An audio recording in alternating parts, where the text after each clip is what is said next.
Почитувани, добре дојдовте во уште едно издание на Спорт Плюс, овој пат посветено на ракометот и градскиот ракометен клуб Охрид. Повод за гостување во нашето студио на Ристе Китевски, извршен член на одборот на директори на ВРК Охрид. Добре дојде.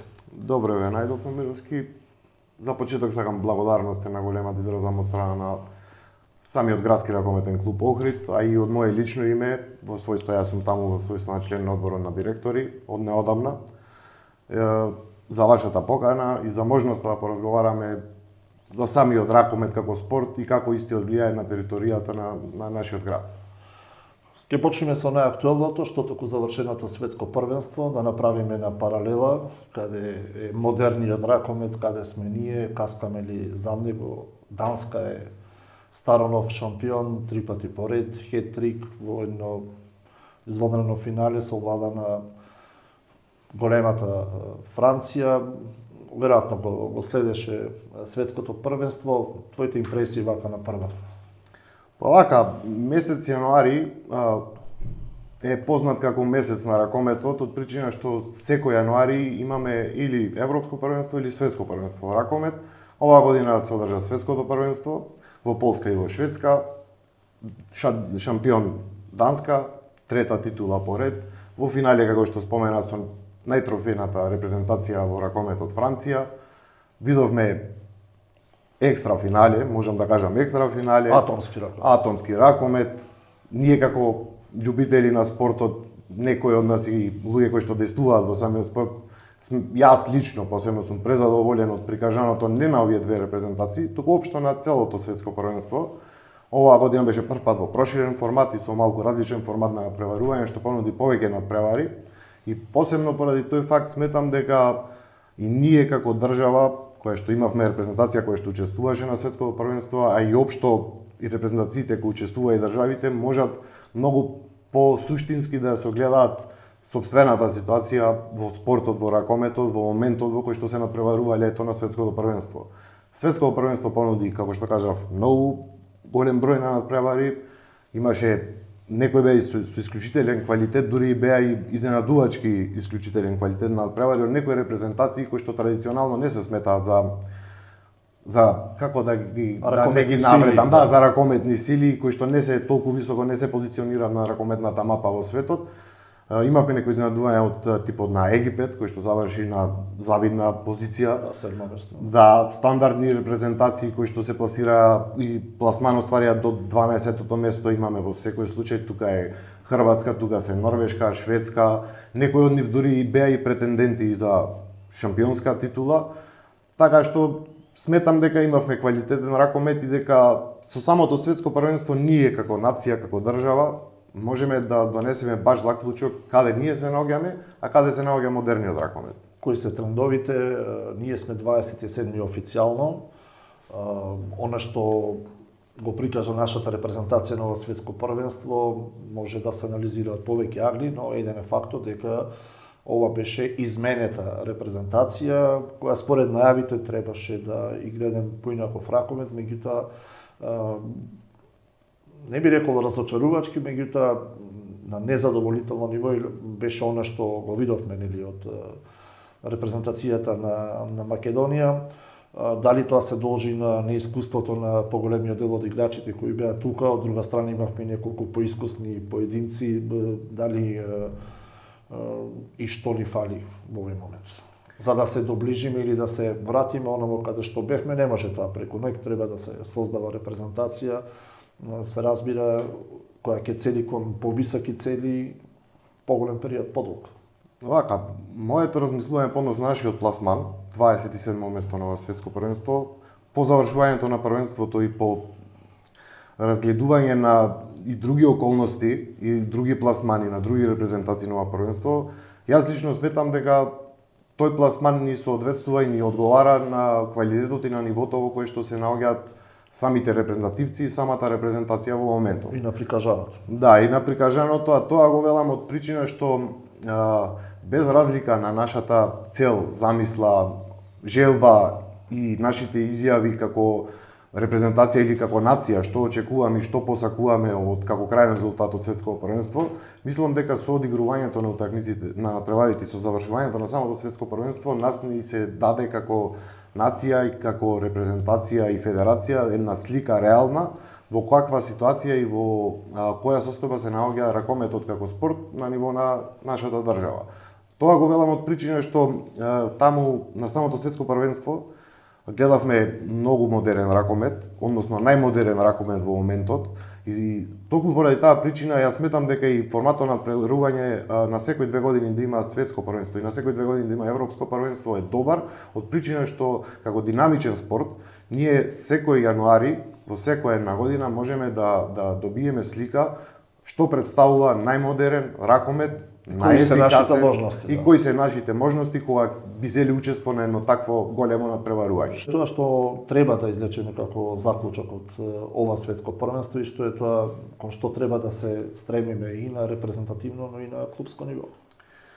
Моето скромно мислење за заклучокот кој што би требало да го изведеме за понатаму да го примениме како би се приближиле до кремот на светскиот ракомет е првенствено треба самата држава, самата федерација, самите спортски клубови кои што се надпреваруваат во системот на надпреварување при Ракометната федерација на Македонија, најпрво да вложат во развој на кадри, кои што кадри, стручни кадри, мислам, кои што кадри понатаму би можеле да створат играчи на едно ниво кое што би било задоволително и приближно блиску со нивото кое што ние го гледаме секојдневно на екраните на ваквите првенства, во Лигата на шампиони во ракомет и сметам дека самите клубови, има клубови во оваа држава кои што работат. Јас можам да зборувам за градскиот ракометен клуб Охрид. Сметам дека тоа и се одразува преку резултатите кои што ги имаме во моментов. Сметам дека со младинските категории кои што потенцијално во иднина представуваат можни репрезентативци на ракометната сцена, сметам дека треба да се даде предимство на таквите играчи и во надпреварувачките системи од младите категории и во надпреварите од Суперлигата, но исто така заедно со ваквото мое размислување морам да напоменам дека квалитетот што ни недостасува е одраз на самото она што во изминатиот период сметам дека не постоело такво вложување кое што би изградило еден систем од кој што систем после би можело излеке квалитет. Точно така. И уште едно подпрашање, колку и дали доволно работат самите професионалци или ракометари кои сакаат еднаш да заиграат на големата сцена. Прашањето ми е колку работат на себе. Веројатно не е доволно само еден тренинг во денот или 5 тренинзи во неделата и еден надпревар. Колку за разлика од овие професионалци кои ги видовме сега, кои очигледно работат постојано на себе, зборувам за индивидуални тренинзи, зборувам за начин на исхрана, за начин на живот.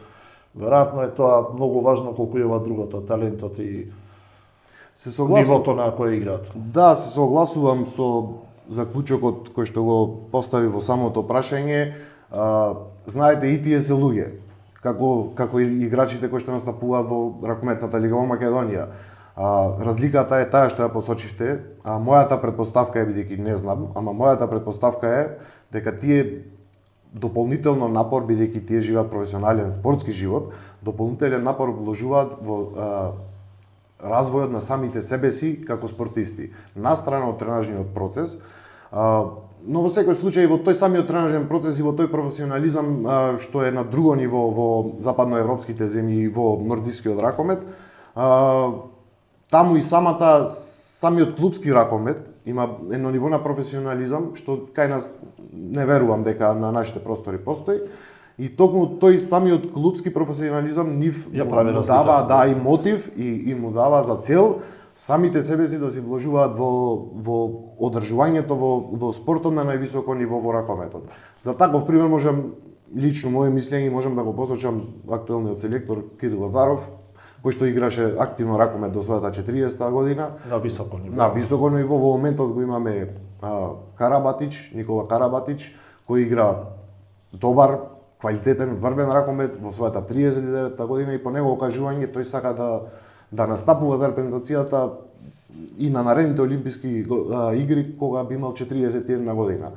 Тоа единствено може да се постигне покрај тренажниот процес и со самовложување. Така, се поместуваат границите во спортот, особено за старосната граница. Бевме сведоци и на неодамно одржаното светско фудбалско првенство, колку пензионери под наводници беа во топ форма, да? Го видовме и тоа на светското ракометно првенство. Да се вратиме на нашата ракометна сцена, сега е пауза, првата полусезона е зад нас. Се профилира екипите кои ќе играат во плейофот и во плейаутот. Кратко, задоволни ли сте во ГРК Охрид од оствареното до овој момент во сезонава? Па, од денешен аспект, со оглед на фактот дека ГРК Охрид избори пласман во плейоф системот на надпреварување на Ракометната федерација на Македонија, заедно со уште 7 екипи. Ние сме генерално задоволни како клуб во смисла и одборот на директори со своето функционирање и стручниот штаб кој во моментов работи со сениорската категорија која што се надпреварува во Суперлигата. Сме задоволни, сметаме дека местото ни е таму заслужено. Го остваривме, ја остваривме таа цел, се пласиравме и сега во моментов последниот јануари месец, ево месец дена, работиме, односно стручниот штаб заедно со екипата работи интензивно на зимските подготовки. Од причина што на 11 февруари започнува плейофот, така што сметам дека и тој период максимално го искористивме. Сметам дека во плейофот ќе има доста квалитетни надпревари. Значи сите 8 екипи кои што се пласирани во плейофот се со приближно исто ниво на квалитет, исклучувајќи ги екипите на Вардар и на Еврофарм Пелистер.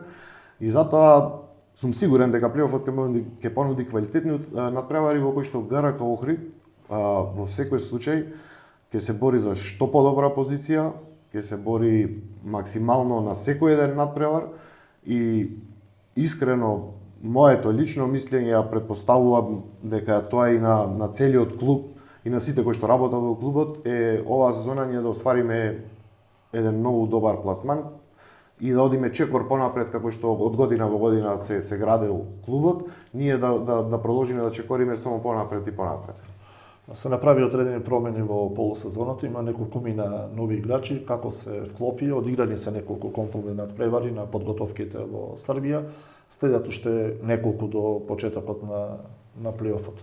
Ака, првично морам да напоменам дека ГРК Охрид имаше промени уште на почетокот на преварачката сезона 2022 година, во смисла што дури 11 играчи, тоа го знае и ракометната јавност и во Охрид и во државата, дека дури 11 играчи кои што настапуваа во претходната сезона за тимот на ГРК Охрид не ги продолжија договорите.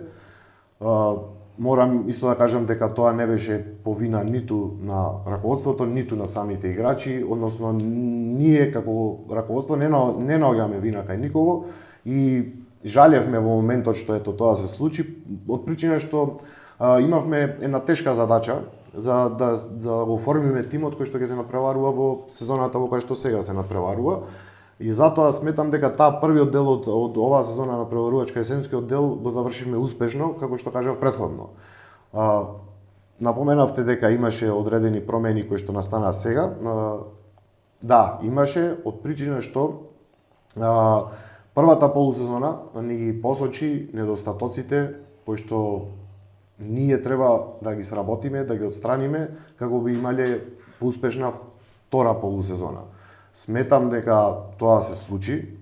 Во моментов сметам и јас, а и стручниот штаб сметаме дека имаме поквалитетен тим кој што може да пружи поквалитетна и подобра игра во понатамошниот дел од сезоната и примерно новите играчи кои што пристапија во ГРК Охрид сега во зимскиот период од досегашното нивно искуство тука се задоволни од самиот тренажен процес, задоволни се и од условите, задоволни се и од прикажаното на самите контролни надпревари што ги спомнавте.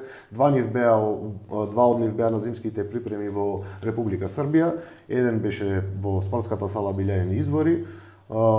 Нас како клуб и нив како тим им послужија многу добро.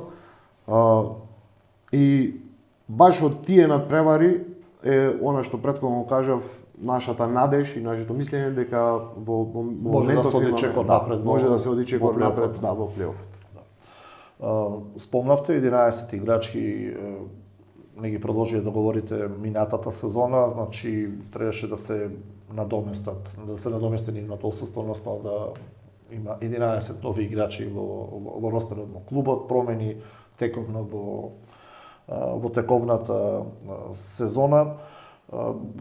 Тоа се разбира веројатно некаква полука е извлечена да не се повторуваат такви проблеми пред кои се најде градскиот ракометен клуб, што е направено на тоа поле во краток период клубот да не останува без толков број на играчи.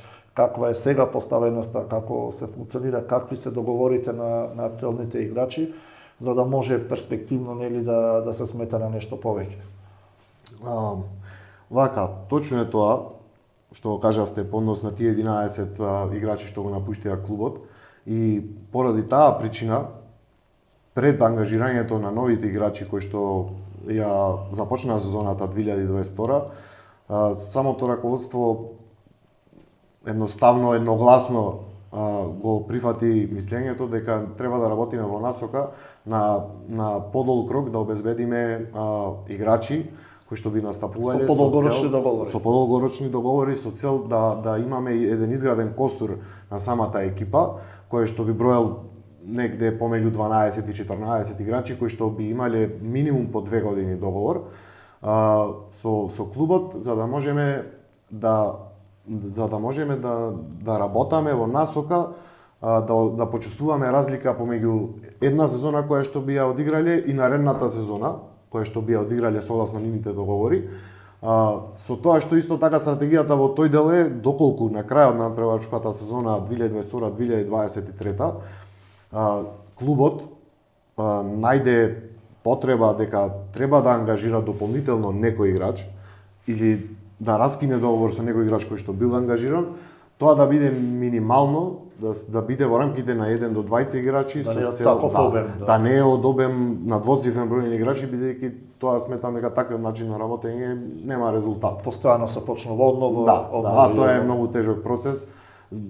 При тоа затоа и резултатот кој што го оствари ГРК Охрид во првата полусезона може да биде дел и одраз на работењето со целосно нова екипа.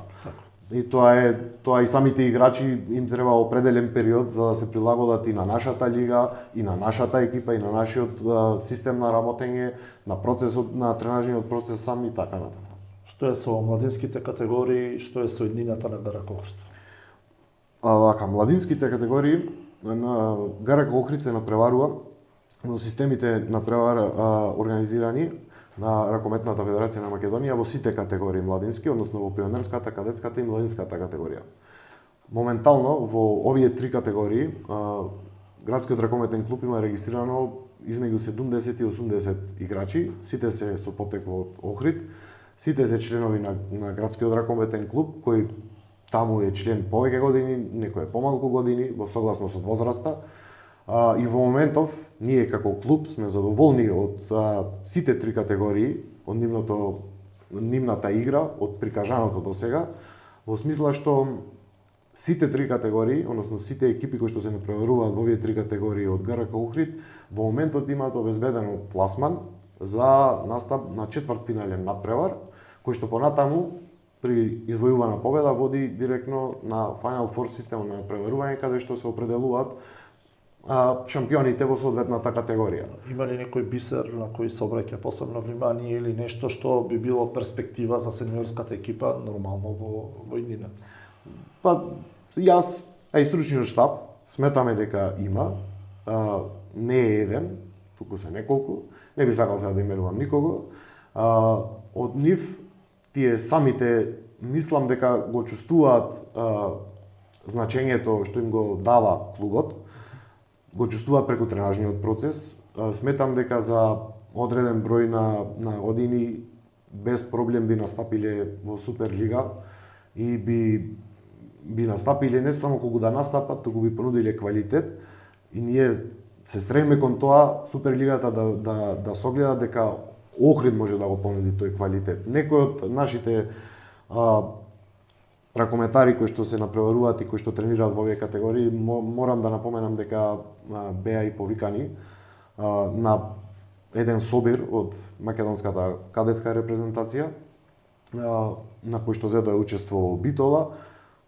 Фидбекот кој што го добивме по нивните тренинзи кои што ги одржаа таму е за нас задоволителен, во смисла што сите играчи кои што зедоа учество таму добија добра оцена од стручниот штаб кој што работеше со нив и затоа сметам дека Охрид има и таленти, има и работници, да. има и перспектива.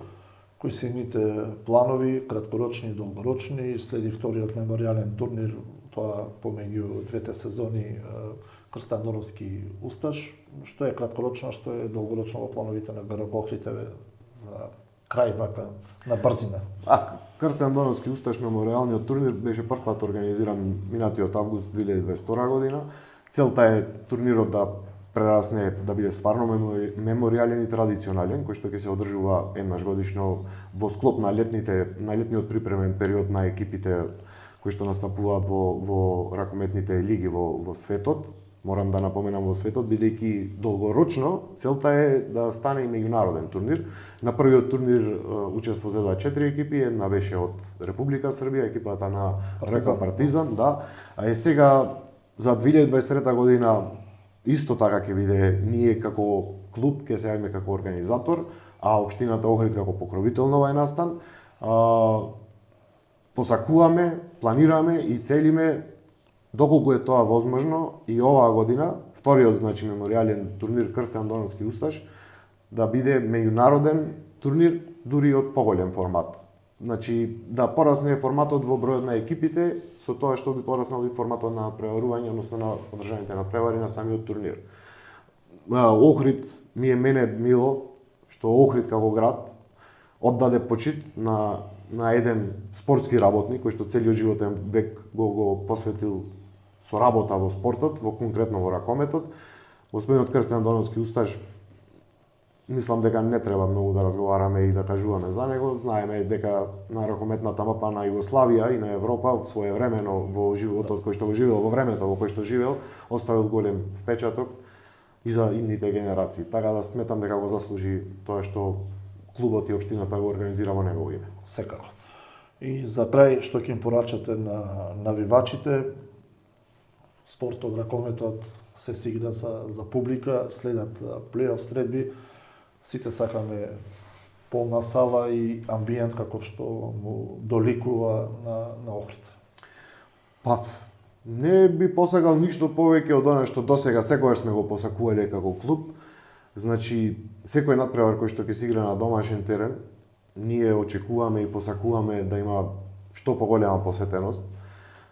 Од причина што и самите играчи кои што настапуваат за Охрид, и самиот град Охрид заслужува такви спортски настани, затоа што тие представуваат еден дел од денот или од неделата, каде што секој еден охријанец може да ја почувствува и да изрази љубовта и спрема градот, и спрема спортот, бидејќи спортот, односно и градскиот ракометен клуб Охрид настапува под покровителство на самиот град, односно на самите граѓани, и посакуваме во овај дел од сезоната, односно при одигрувањето на плей-оф надпреварите, охридската публика што почесто и што повеќе да присуствува во салата Билјаен Извори каде што се игра надпреварите. Морам да напоменам дека во досегашниот дел од сезоната се чувствува недостатокот на навивачката група, која што од секогаш била и секогаш ќе биде со охридските клубови. Посакувам истата да го најави своето присуство и да го оствари своето присуство.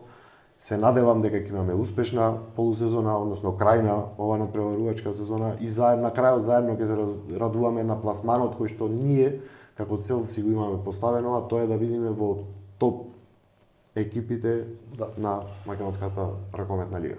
Посакувам да биде тоа така, заедно со навивачката група Рибари, која се надеваме ќе се врати таму каде што е местото, со поддршка на целиот град и на целокупната публика, дека Охрид ќе ги оствари своите амбиции во тековната сезона и нормално ќе оствари можеби нешто што е голема желба не само на вклучените во клубот, туку и на целокупната спортска јавност во градот.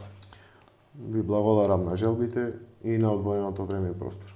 Благодарам и вам, а вам на вниманието. Останете со Охрид Ньюс.